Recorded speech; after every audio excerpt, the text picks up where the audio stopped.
नवीन नाशिक परिसरातील सावतानगर भागात हातात कोयता घेऊन दहशत माजवण्याचा प्रयत्न, कोयत्याने काही जणांवर वार, घटना सीसीटीव्ही कॅमेऱ्यात कैद।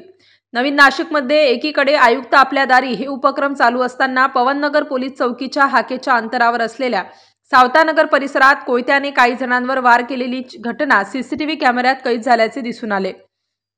नाशिकमध्ये गेल्या काही दिवसांपासून गुन्हेगारीने कळस गाठला असून प्राणघातक हल्ले, मारहाण, खंडणी, वसुली, विनयभंग अशा घटना सातत्याने घडत आहेत। यामुळे नाशिकची गुन्हेगारी दिवसेंदिवस वाढत असून पोलिसांसमोर गुन्हेगारीचा बिमोड करण्याचे आव्हान उभे ठाकले आहे। रोज गुन्हेगारीच्या घटनांनी नाशिक शहरातील नागरिक भीतीच्या सावटाखाली वावरत असल्याचे चित्र आता दिसून आले आहे। शहरातील गुन्हेगारीचा हा वाढता आलेख बघता गुन्हेगारांवर पोलिसांचा धाकच राहिला नसल्याचं सध्या तरी बघायला मिळत आहे। तुमचं नाव काय? अमोल शिंदे। काय प्रकार घडला? मी तिरुमूर चौकात उभा असताना एक पवन नावाचा व्यक्ती माझा मित्रच होता।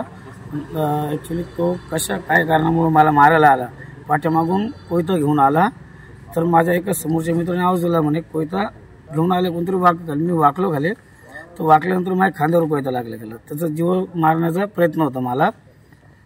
स्टार न्यूज साठी मोहसिन पठाण, नाशिक।